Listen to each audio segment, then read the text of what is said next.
Hey, this is Onkar from Wedding Entrepreneur Academy, and welcome to my new TV series where I'm going to be exploring and helping wedding entrepreneurs get more brides and more bookings for their wedding business. And in one of the interviews today, I'm going to be interviewing a successful wedding entrepreneur. And if you want to know how you grow your business double over within 3 years and have a sound business philosophy, then you need to watch this video of Penni from Candy Creations in Buckinghamshire. Trust me, this interview is going to blow your mind. And it doesn't matter if you're just starting or you're a seasoned wedding entrepreneur, you're going to find some gold nuggets in there to help your business go through. Stay tuned.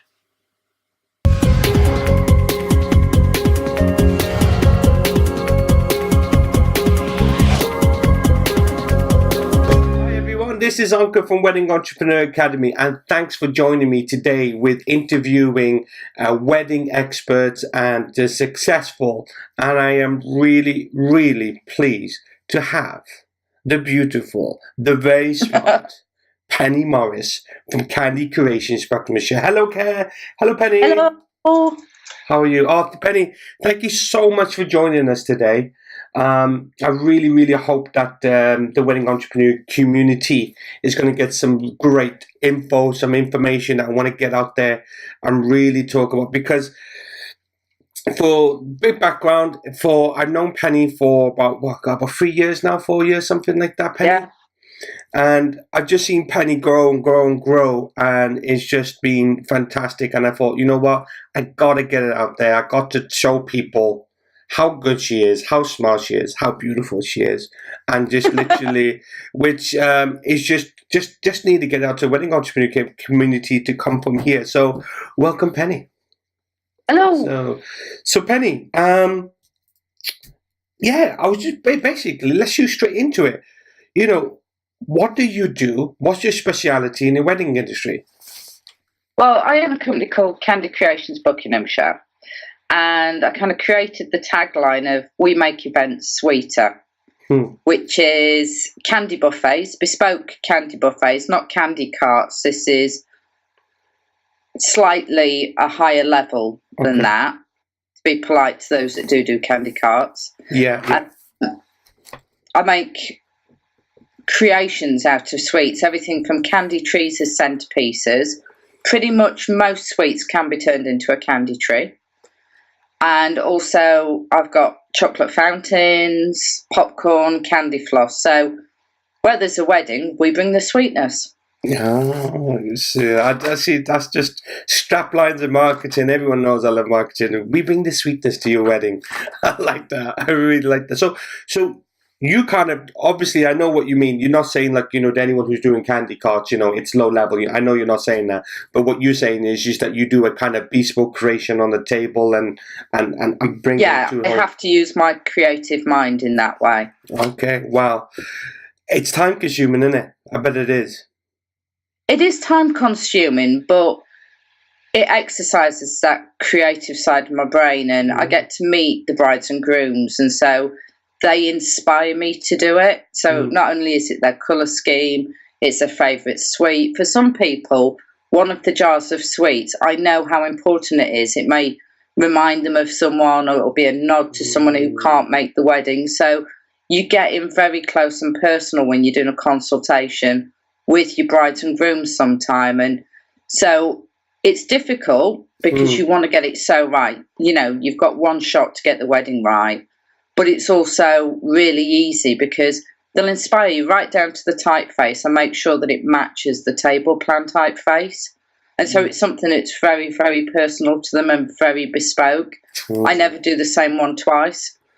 I've never seen one twice. Now, that's very rare, So how long have you been doing this then? I started the company back in 2013, August. So I'm now into my 4th year. Wow, congratulations. And for wedding businesses, that is a big feat, man, to be in that long. Because, and I know that how many people start and then, not fail, but just to make it work because it's difficult. But that is, round of applause there, ladies and gentlemen. Please, nearly 4 years is a big thing, man. I still feel like a baby in comparison to some people, and I look at my 4-year journey. But I've also seen how many companies have gone in that time, how many competitors. Yeah. And one thing you taught me very early on is value yourself, know your price, know your profit, know where you're going with it. And so, a lot of my competitors, yes, have been cheaper, but they're not here. They've not got it right. That is something we're going to go on to as well, because that is such an important thing, especially for anyone who's thinking of starting or people who are doing it now, because you and I know that I keep banging on about that people go so cheap that I don't know how they make a profit. And what you just said is probably 99% of people who put price low don't make a profit. How can you stay in business? Well, they don't put things like fuel in, so how much it actually costs to travel. Things like that vehicle that you're using is going to need tyres, it's going to need an MOT, it's going to need servicing, and all of those things. So they're not charging the correct amount per mile. They're also, your insurance will come up once a year, and they're like, oh, where's that coming from? So I see a lot of people will kind of spend all the profit in the business saying, well, that's my wages, just trying to survive themselves. And they suddenly realise they're not kind of managing the business. There isn't enough profit that they've put into it that covers being a professional wedding supplier. There's so...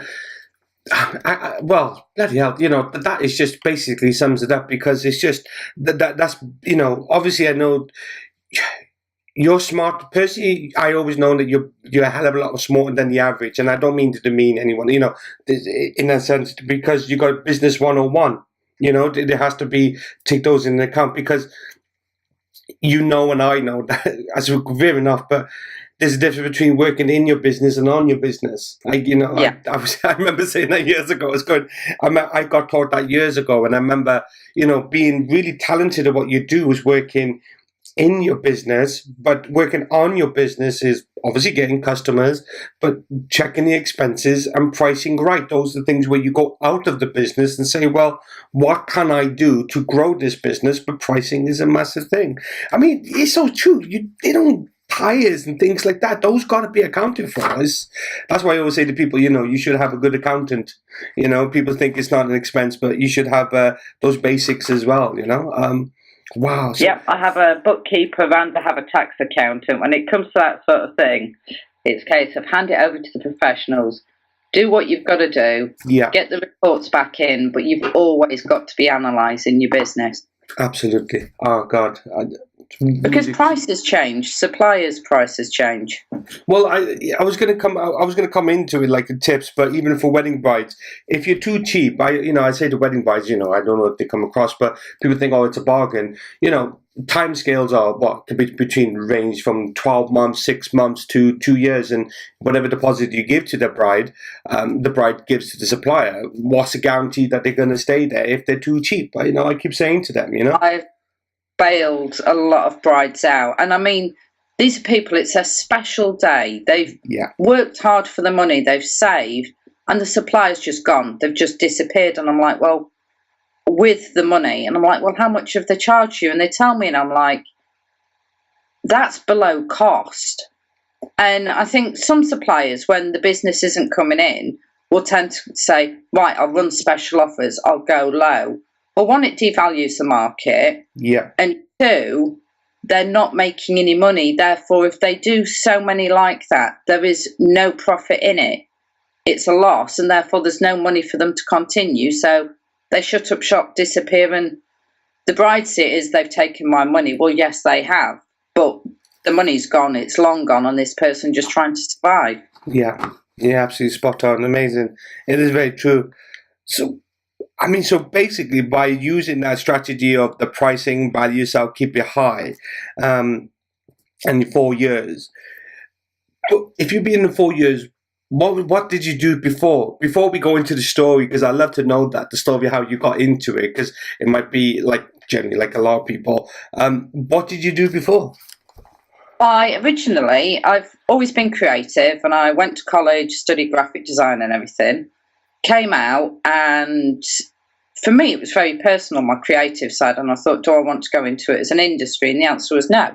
Mm. So I then kind of set off on the corporate world, kind of got my first telesales job, then went into area sales management, moved up to be running sales teams, was very, very vocal about it has to be a customer focused. When you're in a service industry, you have to be customer focused. And I was seeing a lot of salespeople kind of being trained up by sales trainers who didn't have a background in sales. So they would be taught things like SWOT analysis, but they weren't being taught what it's actually like out there and how passionate other people are about the business. So I then became a sales trainer and a sales and management trainer. Got made redundant in 2008. Oh, and it was a tough market then, especially for trainers, because it's a cost to the business. So then went back into sales management. Stayed there right up until I started the business. God, so that was during the credit crunch. Yeah, 2008 is when it all hit, and I was in sales training. Yeah. I'd been asked to step up by my sales director. But again, even back then, I thought, well, hold on, training is a cost to any business, and it's during the credit crunch. Sales makes the money, so I'll go back into the sales. Mm-hmm. You go where the smart money is, which is go make money for a company. They'll keep you if you're making them money. Yeah, that's true. Every business would be mad to get rid of the person who does. So from there, then you got back into sales. Tell me, what was that change? What was that thing that said to you, you know what, I want to go into making these beautiful candy buffet and the sweet, you know, where did the inspiration of starting Candy Creations, where did it come from? Well, it is a franchise. Okay, yeah. But it's not like some franchises where you report in and you have a boss as such. It was advertised. And my creative head just exploded. Mm-hmm. And so there was this passion where I had all this business knowledge, or you think you've got business knowledge until you start your own business. And it was a creative side, and I just thought, that's something I can get passionate about. And I remembered what it was like when I got married and how I'd been made to feel like by some people in the wedding industry. I think what people tend to forget is we are in the wedding industry day in, day out. Yeah. These brides are doing it for the first time. It's nerve-wracking knowing, have I got the right supplier? Do they understand me? No. I remember that from a young age, I knew how I wanted my wedding to be. I wanted to be the princess on the day. I just wanted it to run smoothly. And what it is, as you've always said, it's about getting back to the brides quickly, communicating with them, and understanding their fears and concerns that they have and being there for them. So even though I'm not a major part of the wedding, I may not be the wedding dress or the venue or something, I don't need to add to anything they need to worry about. And I always say to brides, if you email me 100 times to ask a question or to check up, that's absolutely fine. An email takes me nothing. Sometimes I may not email straight away because I'm at an event. Yeah. You may get email back at 2:00 in the morning when I get back from an event, but I will reply. What? And that's it. It's customers. It's customer first. And I was beginning to, in the industry I was in, I was beginning to see that disappear. And I wanted a business that was customer focused, and weddings are just so customer focused. It has to be. It's probably the number one thing, because I know that bit about what you're saying, because there was a stat that said, again, you know, I'll try to get the exact of it somewhere, but is the people who booked, you know, there were surveys about 2,000 brides, and basically it said, you know, what made you book with the person? And it was a massive thing. I think it was over 40% said that it was the one who got back to them the quickest. they wanted a decision buying patterns. It wasn't price. It wasn't that. It was how quickly you got back to that person. Because I bet you know, but when I speak to wedding and suppliers and things and mentoring and help for coaching and stuff, I'm amazed that it takes them about a week to 2 weeks to get back to inquiry. I was going to swear then, but it's absolutely insane. That is business there. And 99.9 of people, you probably know this, you probably had this in your past. Oh, I come to you because the other person didn't get back to me, and decide, to come to you because you came in. Because being at the beginning shows the commitment and the level of integrity to the bride, how good you are. It's true. It's no like trust. Do they know you? Do they like you? Do they trust you? And if it's done by email, I always try and convey some of my personality, which is, I'm going to be there for you. Yes, I've been doing it a long time, and I have all of these. I have my machines pack tested. I have food safety standards. I have insurance. I'm going to be there for you. Yeah. But it's not just the first reply, Onkar.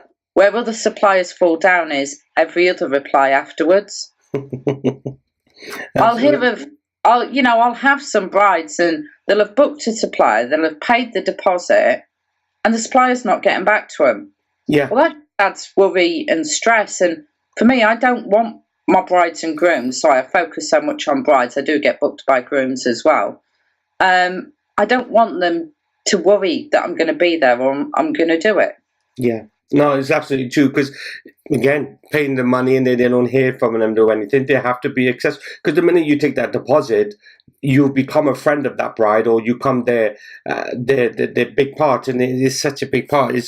I love your integrity, Penny. That's why I got you on here, because this is how people, if you can see me in the corner, this is how you're running wedding business. The integrity that Penny does, that's how I hope that this is going to be helping them. So, Penny, it's like, so you saw that, you decided to get in, and obviously, so you saw the candy side. Obviously, there's different things. What made you go towards particularly the food stall? I am devaluing in your thing. No, it is food. I treat everything like it's an oyster. So you may say, oh, well, sweets have got long dates, they're low risk. Well, yeah, in the eyes of food safety, they are low risk. But if I treat everything like it's an oyster, one thing that can poison you to death, then I know I've set that standard. And I come from a food service background anyway. I know how people get poisoned, but I also knew what food safety the companies that I worked for put in there to make sure it didn't happen. Temperature control, date checking, stock rotation. Yeah. And it scares the bejesus out of me when people don't have those controls in and they think, oh, well, it's just sweets. And I'm like, it may be just sweets, but for me, I do the chocolate fountains. I wash and sterilize that. I have incy-wincy, tiny little brushes to get into every groove of every part of those machines. Yeah. Plus they're sterilised and, super heat treated, because it's a milk-based product. Exactly. And anything that gets wet, dampness can get in, mould can grow. And that's when people start having serious problems. And, some of this I've educated some venues of, you could have a chocolate fountain in your venue and it's got mould up the centre pipe. And I did have a phone call many years ago from somebody who'd borrowed a chocolate fountain, was about to go do a booking, and they said, I've got mould down the centre pipe and I need to be set up and ready to go in 2 hours. And I said, cancel the booking.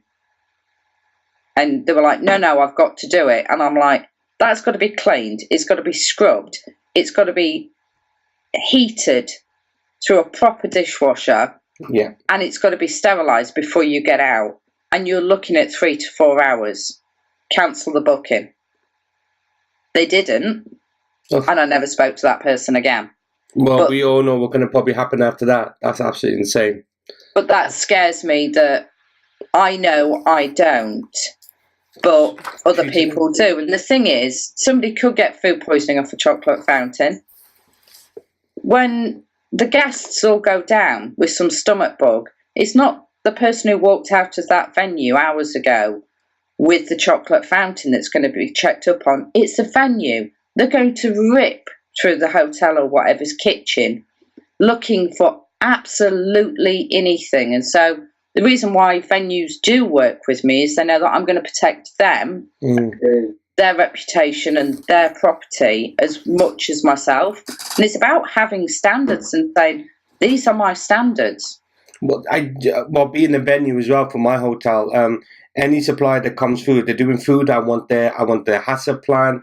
I want their hygiene rating, their insurance document. No one goes through because obviously, we've got the catering side. So I know that how when we go to other venues, controlled band, this, that, temperature checks. But when they come into my venue, I'm exactly the same. And you're right because there's a tip there for anyone how Penny's done it.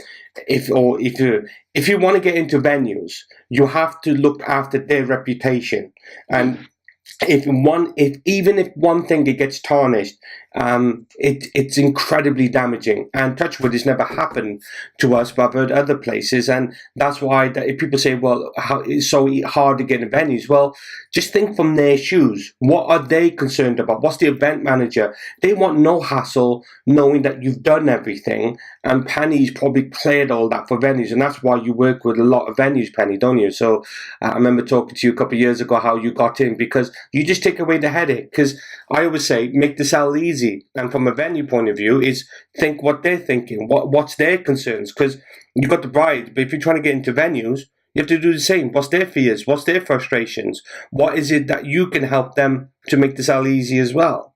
So, I mean, I'm impressed with that, like an oyster. I got that down here. Treat it like an oyster. I like that. Well, for me, in my mind, that's the word. No, I think so. I think it's right. I think if you start from there, then you know that everything else, if you've got that standard there, everything else trickling down is going to be set up with that standard anyway. So that's it. That is amazing.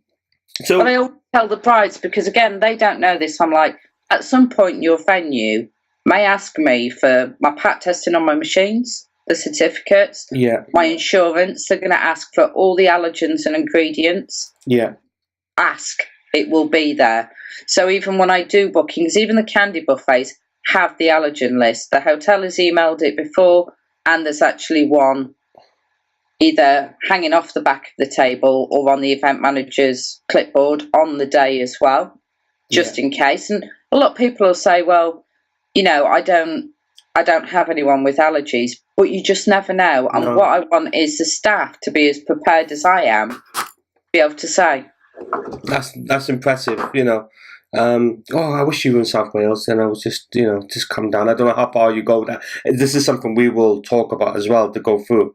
So you got this franchise, you set up. What were and you set up in 2013. What were the hurdles getting this thing going? What looking back now, and you could say to any other person in the wedding industry, I'm not talking, in your particular niche, but in the whole wedding industry, because there's always the same pains, being a venue, chair decorator, cars, things like that. There's a lot of similar things. Looking back now, what would you not do? What would you say to someone, look, if you're setting up a wedding business, what five? If I don't know, you can name more than that or less than that, but what could you give for setting up? You think you know business until you set up your own business. So the first thing I say is get educated. Now, I came from one of the UK's biggest food service suppliers, and I remember I suddenly realised I had no sales team, no marketing team, no advertising team. The second thing I would say after getting educated is plan. Before you make that leap, plan every single step of what your first week, your first month, your first year would look like. What sales forecast you're on about? Sales forecast. So sometimes in the early days, it's hard to say. So you started your business with a dream. What is the dream? Now, goals. I'm not now you're talking goals now, aren't you? This is what I love. You have to have, because you have to have materialistic goals, the money, But you've also got to think in your mind is, what do I want to be to the industry? What is it I'm trying to do here? And don't forget that dream. And, you know, it's hard. It's not easy starting your own business. No. It's not easy growing your business. It's not easy in the dips that come with the wedding industry. You know, when you're busy and it's all about working in your business and not on your business, you've got to have a surefire way to check you're going in the right direction. My third tip would be tenacious. It's not easy. You know, I remember my first wedding fair, well, my first season of wedding fairs, didn't get any bookings. Saw a lot of brides, didn't get any bookings. Some of it was like confidence. You kind of believe in your business, but maybe you're not conveying it. And I think what it was I'd come from a very professional background. I was being very, very professional, as in corporate with these brides. They wanted to see me. I was going to be part of their wedding. They wanted to think, do I want this person in my wedding? Because they're buying you, isn't they? You know, some people think they're buying the products, but I always keep exactly that part. I keep saying to people, in the end, they're not buying, ultimately in the end, they're not buying the product or the service or the price, they're buying you. People buy from people. Yes. People, they may look at your website or they may look at your Facebook page and think, oh, that looks interesting. But people buy from people ultimately. So if I went out and did a consultation, or if I was like, meh, on an email, they're not going to buy it because they're just going to think, I don't want somebody miserable at my wedding. I always say, if it's special to you, it's special to us. And it is. And I want them to know just how excited. I love weddings, absolutely love weddings, love my own. Would do the housework in my wedding dress and tiara if that wasn't a nutty thing to do, which you know I would, Onkar. Any excuse. I said I would.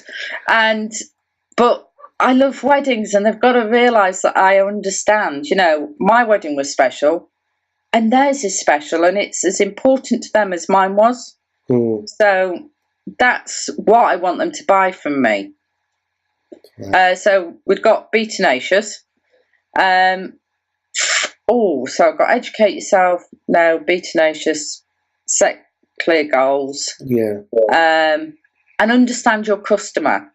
I thought I understood the wedding industry, and when I first set out, I didn't stop and think about how I felt when I was getting married. And I think it was after that first season, I kind of sat down in the January, made a phone call to you. That's when we met. And I thought I understood brides, but I didn't, because I wasn't asking the right questions, listening or learning. Because sometimes, as much as you want your customers to be your friends, they're not your friends, if you know what I mean. Yeah. But I do care. You have to be care in this business. You have to. If you don't care in this business, don't be in the industry. You know, I agree. As much as, yes, we're here to make money, we're here to make profit, so we survive, money's not your first thing. The customer is the first thing. And it's about achieving the dream in their head of their wedding at a price they want or they can afford. And sometimes you can't meet in the middle. So, for instance, if somebody wants one of my really fancy candy buffets, and trust me, Pinterest has been great. They always say to the brides, that 12-foot white rose arch that everybody sends me and that candy buffet table is $4,000. It's $4,000 because I actually costed it up for somebody using a cake maker and a florist. So plus it would take a structural engineer. A 12-foot candy table with a white rose arch, it's $4,000. Pinterest is a beautiful thing, but at the same time, when you say that to the same person, it looks beautiful, $10,000. They're like, exactly. It's a Hollywood set, darling. It literally is. So yes, but it's about, you know, being realistic with them, not making them feel silly, because in their head they've got this dream and they want it to look like that, but I haven't met a bride yet. If there is one out there that sees this video that's got a £4 budget for a candy buffet, This is a lady who could do it. Trust me. Well, I've got all the people in place because I did actually cost it up. But yeah, it's about how they see it in their mind's eye, and that's why being close to your customer on my side, in the creative side, it is important. But it's right down to, I've done a popcorn booking before now and ended up handing out the dance floor flip-flops because the box was next to me, and people just asked me the size. Oh, have you got any medium? And it was like, okay, well, I'm here. I don't mind. It's about being part of that wedding. Yeah. So looking back now, it's hindsight is a beautiful thing in business, because if one day I'm going to write a book and say the success of not knowing what to do, and I know more about what not to do than to do. That honestly, that is true. I've gone down avenues, and I wouldn't do this. I would do this, and this, and looking back, so tenacious plan. It's amazing that. Even if you start a business, I know it's hazy when you start and you have an idea, but you have to have the monetary goal, because how do you know you reached it? What's the dream? And also, but what is the goal in terms of how do you want to set up the business? I love the part you said about making what does your business going to stand for? What's it going to be? People don't think about that. What's the vision that you want to create? But people don't have the basic goals. They just set up a business and hope for the wind. And that's the worst thing to do. And I remember that conversation, 3 years ago. We ended up talking 2-3 hours, you know what I mean? I remember talking things that I had learned, and I remember going through and we were saying, and the thing is, there's one thing I want to add on, which you said at the beginning, because it goes into our business. This next question was obviously tips for setting up, which you kind of said, is what's your thing about pricing? Now, everyone's different in the industry. I remember saying years ago about the value and put yourself in, and how much of a difference the pricing has done. Again, we talked about at the beginning, but how massive of a thing that is, and how do you stop that fear in you? Because I remember years ago when I was I was trying to be cheap, and then I realized, look, this is not working. Now I do my price, and because not everyone's your customer, correct? Not everyone's your customer. Everyone thinks they're coming. I have to say yes to everyone. No, you don't have to say yes to everyone. But what tip could you give to people in terms of pricing to stop that urge, of going really cheap, and how do they value their business? It's better to go out and do one booking and earn 50% profit. Yeah. Which then goes into all your other costs as well. Then do 10 bookings at 5% profit. Because what then happens is you end up a busy fool on a hamster wheel. You're absolutely worn out. Yeah. If I look at last Saturday alone, I was up at 6 a.m, at the venue by 10, set up by 12, back home at 2, back at the venue at midnight, still there at 2 o'clock in the morning, kind of taking everything down. They're long days. That's a 14-hour day. Better to go out and do one really, really well than be doing loads, being worn out, and you get to the point where you think, is it worth it? See, now that is really important, because I know so many people in the industry. That's why I'm going to hold Penny there.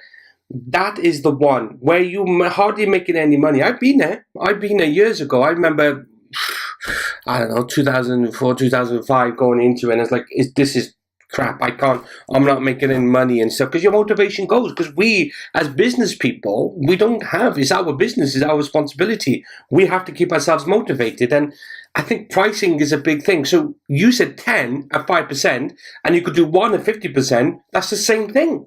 And I don't think people realize that. If you could get one big booking instead of the small little rubbish ones, it's the equivalent, and do it properly. That's massive, people. Take a note of that. We'll go back and record and just remember what she said. 5% to 10 parties, and then you got the same, or 1 at 50%. And don't forget, time is massive here. The time doesn't care. I have a little thing on my wall that don't move the computer. I have it on it. Time does not care about if you make £1 or £10. It has no discrimination about it. It's you choose between making £1 or £10 and working on that. And to get that customer's 50% is the brand, it's the image, it's the way that you position yourself in the customer's mind eye, in it, Penny. And that's where I want to go into now. How are you positioning the business from your normal competitor? Because being in the industry, it's not easy. I'm not trying to say it's easy to enter, but someone could go, I can get sweets and put it on the table. How would you position yourself? What was your mind eye that you wanted to get across to the customer to be that premium brand? Because that's the one that everyone wants to be in, but it takes a lot of time and effort. What tips can you give that in terms of the branding, the perception? What's your secret? Mine is unwavering quality. Yeah. So with the chocolate fountain, I only use pure Belgium fountain chocolate, tried and tested.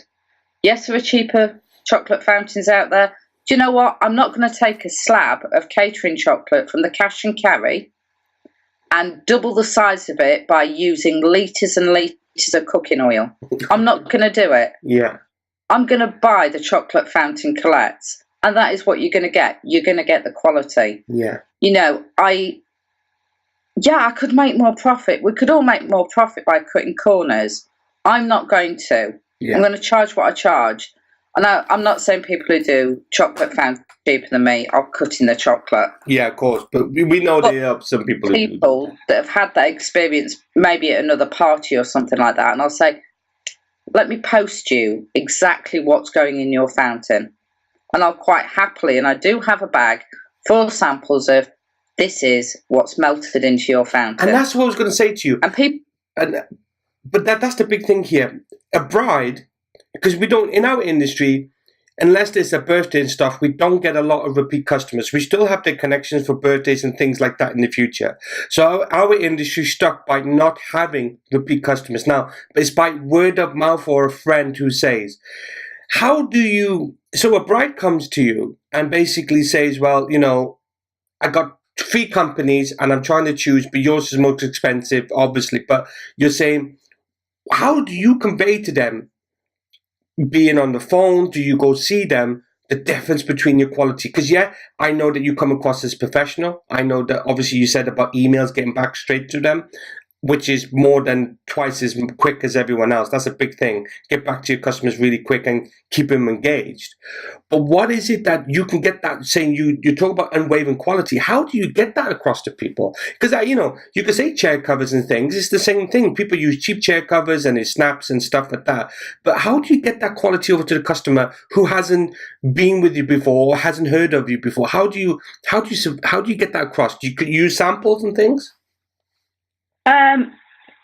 When I go see a bride, so for a candy buffet, I take along my iPad and I let them see previous ones that I've done. Yeah. I let them see what that step up looks like. Now, I will never put another supplier down. Yeah. I'm not in this profession. It's not classy. It's not classy at all. Absolutely agree. No, everyone's trying to make some money. I'll never ever put them down, but people need to understand the difference. And sometimes it's not the big things. It's like, you could say, it's sweets on a table.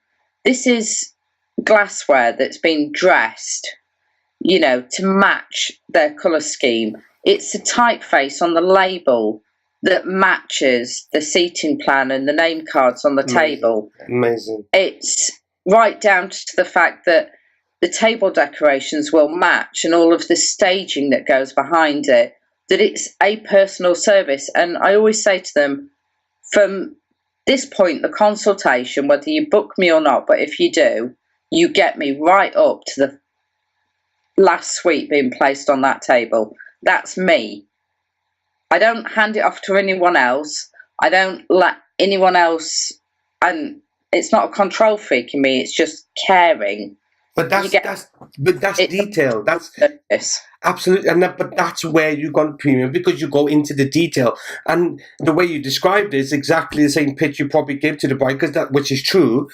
You know, see, again, everyone who's watching this and I want to, you know, or hearing this, understand the level of commitment and the detail she goes into. If you want to charge the hard premium prices, it's not going to be easy. You can't say it's worth this much. You have to give the reason to the bride or to them why they're worth that money, because obviously I've never heard anyone give a detail like that. I match the typeface, I match that. And that's why you can go premium, because I've never heard of anyone like that. And I've been in the wedding industry a long time and I know a lot of suppliers.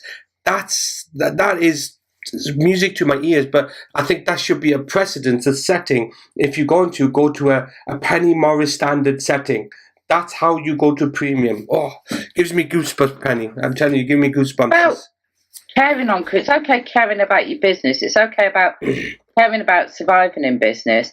Care about your customer. So you're telling people, turn the attitude towards, oh, it's all about me, but which you're right, and I totally agree. Turn it towards the customer, and everything else will solve it. Will trickle more easily towards you. If you look after your customers, they will look after you.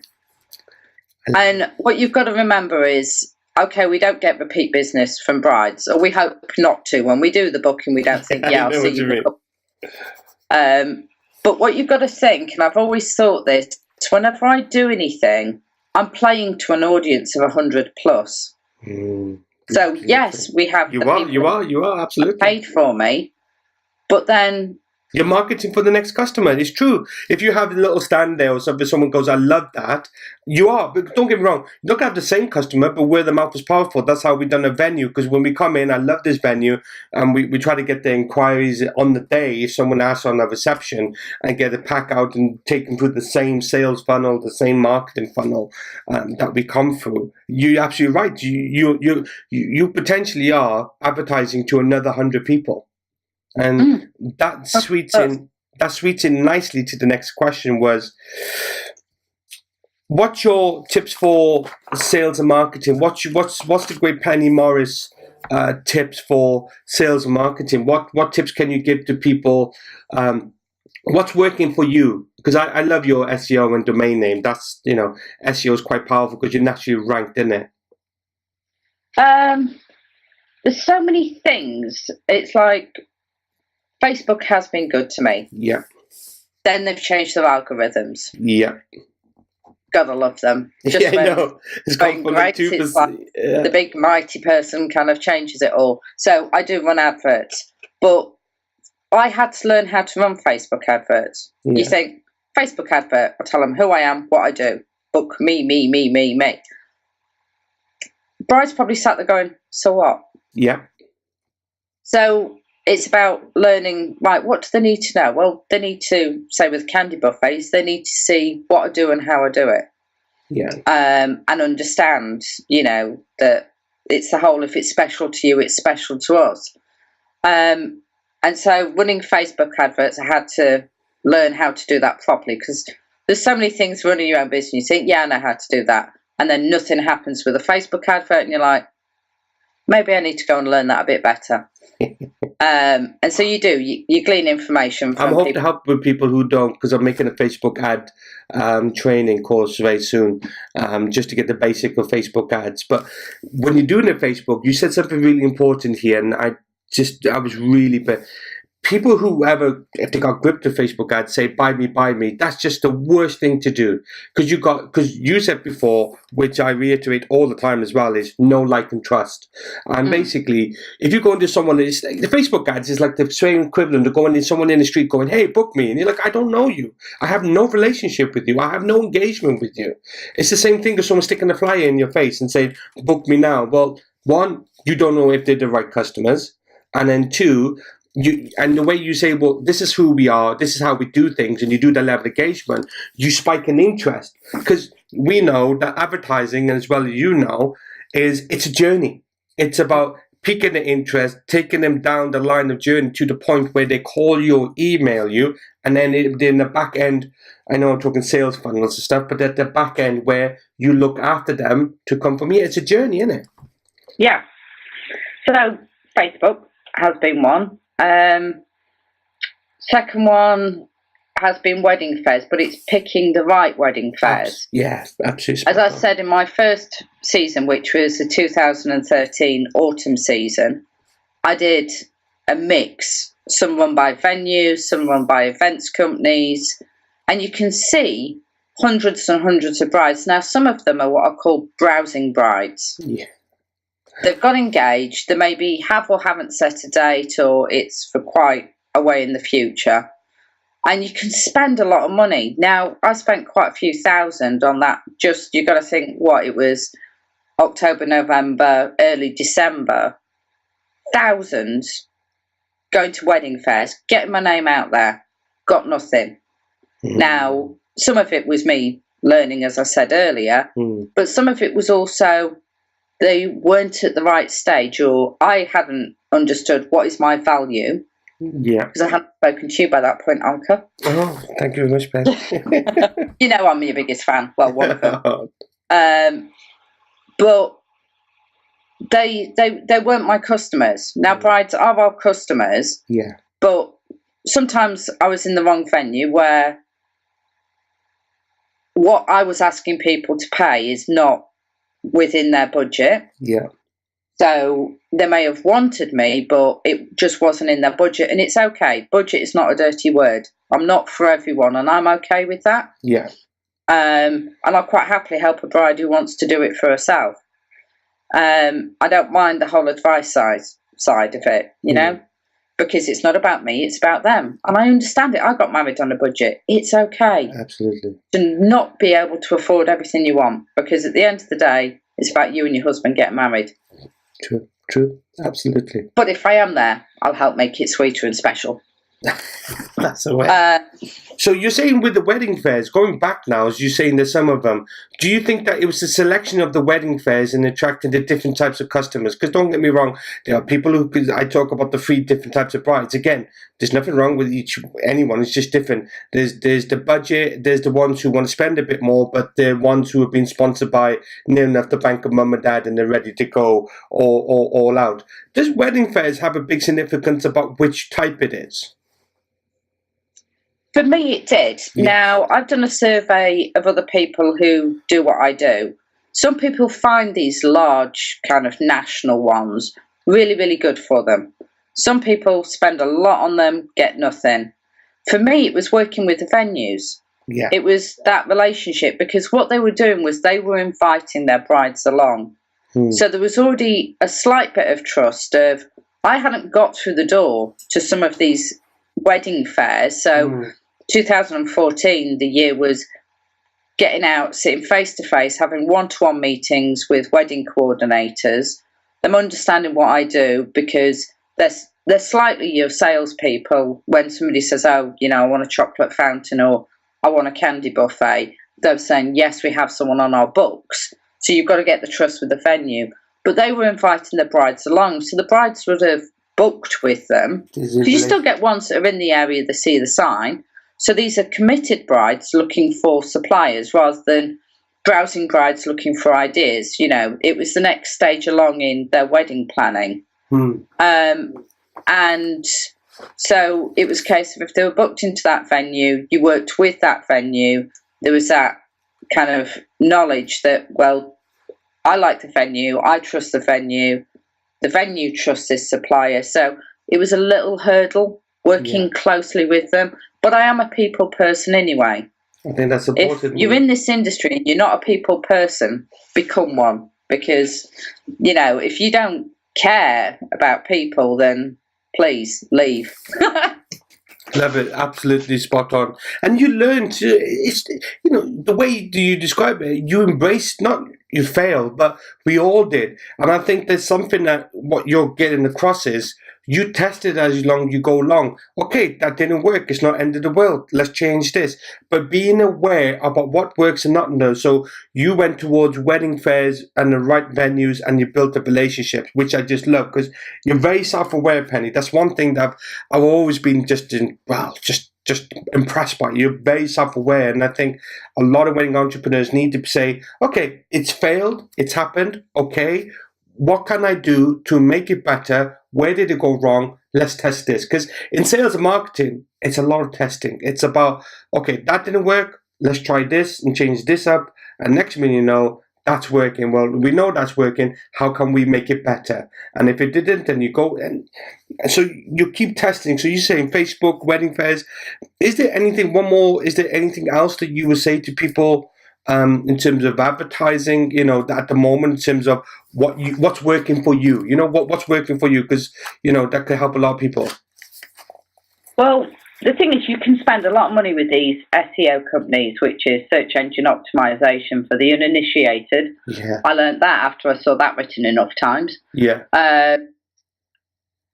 Or you can actually get yourself to that first page of Google with the search terms that you want and the keyword terms that you want, absolutely free of charge.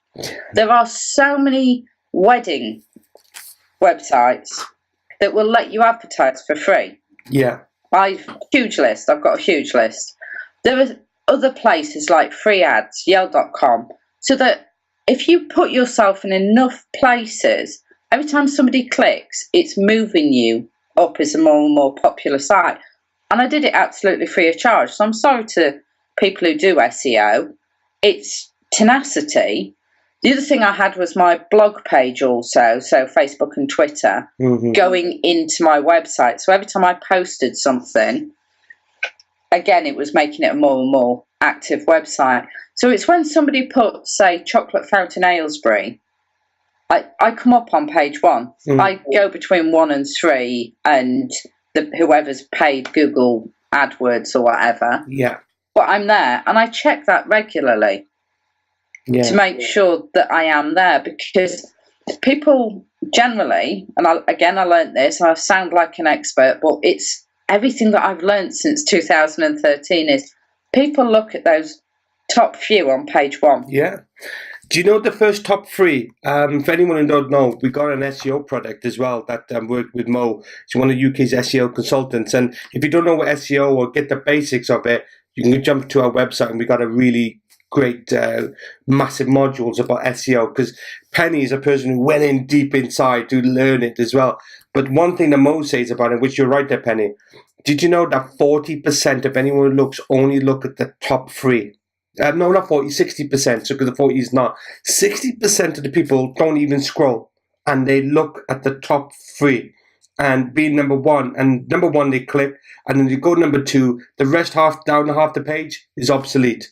And people say I'm number 2 in Google. That doesn't matter because no one's going to look. It's the top 3, but number 1 as well. Because I've seen your search engine, and you banged that out, and you knew what you're talking about there. And then honestly, the SEO thing, if anyone wants to know about SEO, it's free. It's just ridiculous. If you can know the general terms of it, have a quick look at the SEO. So you got Facebook, and here's the thing, people see you naturally ranked in Google, think that you automatically, they take you up a higher level.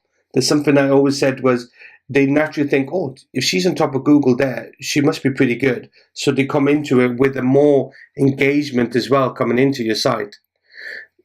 So Facebook, SEO, and wedding fairs. Could you say those are your top 3? Yeah, they'd be my top 3, but you've also got to realise, once people get past that, you better have something to show. Yeah. One thing you taught me was that landing page. Yes. What does your landing page on your website say about you? What does your Facebook page say? I see so many Facebook pages where people bring their personal life into it, where every single cough, snivel, and everything like that, or the hamster's uncle has got an ingrowing toenail, therefore it's affected the goldfish's cousin. Page. And I'm just like, for me, it's that, what confidence does that install? Well, if you're a bride looking at it, you think, are they going to be there? Well, no, they might have a cold. Oh God! And people don't even have those contingency things in place. It's absolutely your impressions you give. And here's the thing. Here's the massive thing. Which you do really well, and I know that other people don't. I always believe that it has to be 3 times as much as about talking about you to the customer, about you, when they're reading it, you. Because loads of people, wedding entrepreneurs or something, they talk about me. In reality, the bride doesn't care about you. They care about themselves. Nothing wrong with that. It's not selfish, but it has to be talking to the customer. And again, I've been on your website. Penny talks about landing pages, which is someone who comes to you. This is the first web page that comes up. That's the first page. And if it doesn't work well, if you've got a high bounce rate, so if you're checking Google and your bounce rate is really high, that means that people are coming on. You need to get, as soon as you come onto the web page, they need to be engaged and get them down to a point where they either call you or you email them or they download something again. And that's a bit, I was just thinking, do you believe in that, Penny? That again, it's just, you got to talk to, as if on your web page or your Facebook page, talk about them. Enough people don't do it, do they? No, they don't. It's understanding your customer. It's understanding yourself. It's about thinking, well, what do I care about when I'm buying a product or service? And what I do is very visual. And when you're in weddings, people want to know that, for me, even right down to that popcorn machine, what does it look like? What is it going to look like when it's there? How is it going to be served? You know, because give them all that information then. Yeah, give them all that information. Yeah. So, and I love putting pictures, and I always try to at every event. It doesn't happen with candy buffets, but with machines. As you'll see from my Facebook pages, other people enjoying the product or service. Yeah. You know, before we started, we were talking about one, okay, not wedding related, but the fancy dress party. Yeah, yeah, absolutely loved it. Which was so much fun, and I really did have fun with those guys. But when I'm at a wedding, if it's not the bride and groom, because sometimes I may have been hired, but I remember my day flew by, so sometimes I don't even notice you're there. But it's got pictures of guests enjoying themselves. Or if the bride and groom do come to the chocolate fountain, it said, can I take a picture? Because I'm going to congratulate you on my Facebook page, because I genuinely do wish you all the best. So can I take a picture of you guys at the chocolate fountain? So people actually can kind of see what it's like, you know, the experience, this whole human element. That's very true. I don't think a lot of people stick to human element. You know, they do a lot of the setup, but where's the people? Where's the emotions? That's part of it. Because how can they see themselves there? Because again, you know, we're friends on Facebook and your business page, and all it takes is picture, put it up, and do it on the phone. And I keep going on to my events manager. You know, he sometimes he lacks, and I go back crazy, and then whenever I don't see a post about a wedding done on the day. Now, sometimes when we do venues, as you were saying, like sometimes the bride doesn't want it on the day. We ask her before, we don't put it on the page. Absolutely, we ask her. She goes, "No, I want to keep it a surprise. Can you do it the next day?" Because sometimes they're looking at our Facebook page, seeing the whole decorating set up, and I'm like, so we changed our policy, and they said that's fine, and we do it the next day, which is right to do. But yeah, you've got to get that information. Daytime guests and the evening guests haven't arrived yet. They'll maybe go to your Facebook or website, and you've put a post up, and they're like, "Oh, look, that's what's going on." You know, the element of surprise. It's about the day after. Yeah, definitely. And I always try to reiterate to put it on a website, but the Facebook is like a mini website as well now. And the way that the news layout on the desktop and on the page is really advantageous now. I'm really loving the new layout, especially on the mobile desk as well. Oh, Penny, this is pure gold. This is absolute pure gold. People, if you're not learning anything or taking an example from this absolute smart lady, then I don't know what else I can help you with to do. Penny, I just want to round off, because my God, you know, we've had nearly a good hour conversation. It's just like people, it's flown by, darling. It is, isn't it? I didn't realize. It's like being on a walk. Love to chat. You and me, we do, because we love our industry. What's the rounding off? Obviously, you kind of talked about it, but I just want to re-emphasize again. Just what, in terms of sales marketing, what not exactly what's word, but you know, just generally, what tips would you give for wedding entrepreneurs who are starting out and who are there? You know, what tips can you, as if someone said to me, someone say to you now, Penny, can you help me? Can you give me any tips about wedding industry? What could you summarize? I'd say from a business point of view, it's very, very easy to be as it was put to me, you're like a kid in the candy store. You spend a lot of money doing a lot of things for no benefit to your business. Yeah. So there's a lot goes out and it doesn't bring anything back in. So in the early days, question, what am I spending on and what is this going to bring to my business? Otherwise, that's again what happens. And what happens is people will maybe start it with some savings. The savings are gone. And then they start spending customers' deposits. Don't. For me, a deposit comes in, it goes into a separate bank account. The only thing in a live bank account is live money. Yeah. And when that's spent and the job's done, there's a profit. Yeah. All deposits, as far as I'm concerned, don't belong to me till the two halves of the booking are married up and it's being spent on what it needs to be spent on. Apart from that, excellent business practice. Yeah, absolutely. But think about everything you're spending, what you're doing, and what it's going to give you back. So that's from the business part of it. From the wedding side of it, be a people person, understand your customers, ask. Not intrusive questions, ask them about the hopes, the wishes, the dreams. You know, for some people, especially brides, since we were a little kid and Barbie, sorry, I'll do that, married the teddy bear, and we ran around the house with a net curtain on our head. For a lot of these brides, they've had that dream of this big special day, and they may not be able to afford it. And I, as well as the candy buffers, I do something called Candy Buffet to Go, which is where I go once and they own all the glassware, the jars and everything. It's not the fancy stuff. It's an offering of them not having to go to the wholesalers and buy everything.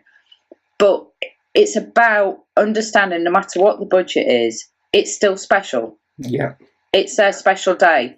Don't ever look at someone and make them feel bad for not having a budget that can afford you.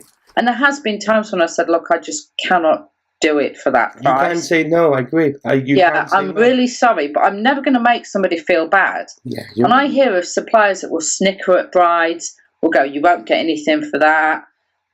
Don't. Because do you know what? It's still that ripple effect. You still want people to say, well, I didn't book her, but I wish I could have afforded her. When somebody says, I want popcorn or candy floss from my wedding, it's like, book her. She was nice. Yeah, it does work. It's true. Playing to an audience you've never met. So be a people person. If you're not, then as I said, please leave. Leave it to those of us that care. Oh, Penny, that is just so much information. I'm just even more in awe of this lady. Ladies, ladies, I'm saying, wedding suppliers, if you ever want to be in, and what radius do you go to? Penny, how far do you go? Buckinghamshire and the surrounding areas. Now, don't get me wrong, through knowing people, personal recommendation, I travel further. So I had one booking last year where I did a chocolate fountain. I ended up in the Savoy doing 2 chocolate fountains and 300 bespoke lint roses, because the person from that booking, her mother was running the event in the Savoy. She went and raved to her mother. I end up in the Savoy. So look at that. I do travel. You know, it's that whole ripple effect. So you can go into London, Buckinghamshire, and if the price is right, you can do it. Hertfordshire, but it's all it's the ripple effect. And if there's a wedding supplier or anything who possibly JV or to come, then obviously to come to you, because what's your website again, Penny? I'll put it on the video on below. But what's your website, people to come to? It's www.candytablesbuckinghamshire.co.uk. I really need a smaller web address. Google Candy Creations Buckinghamshire. Yeah, well, there you are, because you're SEO lovely, so perfect. So they can come to you, obviously, for brides watching this. I really recommend it. I interview wedding experts and industries. I talk about high standards, and I don't think there's anyone in Penni industry, as far as I'm concerned, who's a level. So if you are No, please, honestly, I know, I won't get people I won't interview where I don't think they have a good business acumen, but also more importantly, as you said, looking after the brides, because they are customers. It's their special day. You only get one chance to make it right. And if anyone does, I really recommend Penny because, well, you just watched the video for the past hour. You can see how she really gives a damn. So that's really important. Honestly, I'm coming down to Buckinghamshire soon just to taste your stuff. And again, because I miss it. I miss it. I remember tasting it a couple of years ago, and it's like, oh, this is so nice. Wow. And if wedding entrepreneurs, if you're thinking in the area and you know you're a different supplier and you want to recommend someone, again, have a speak with Penny. I think there's businesses open. Always up for networking with other suppliers, because it's funny, I was on a Twitter hour and there was a fudge company, and I've got a bride next August who wants pure white fudge. And so I said, and they're like, oh yeah, we can make that. Yeah. And we're kind of going through the whole discussion. Another supplier makes hot chocolate discs that you drop into hot milk. Wow. And I'm like, oh, I've got something that could fit into. So I'm always up for networking, learning, working with other businesses. You know, there's people with more experience than me, and there's people with other stuff that is quirky, and I like quirky too. No, well, you're very creative. Penny, oh, thank you so much. Ladies and gentlemen, I have to round it off because me and Penny could be going for another 2 hours, and you're more than welcome to come and join us after that talk. But I think that I know that people think, well, I did promise everyone it's about an hour, so, but we're going over. Penny, thank you so much. We're going to meet up again soon, in person, in the virtual reality mode that we're in. To everyone who's watching this video with the smart, very talented, very creative Penny Morris, please get in touch. Oh no, honestly, you're worth it. Honestly, you're making me blush when you said about me, but you can't bloody see with the beard. Yeah, just thank you very much for watching Wedding Entrepreneur Academy interview the experts, and especially from Candy Creations, Buckinghamshire. This is Onkar from Wedding Entrepreneur Academy, and this is Penny? Yeah. Sorry, Penny, you didn't see my hand. And this is Penny from Candy Creations. From all of us, thank you so much. And we hope to see you soon. Take care. Bye-bye. Bye.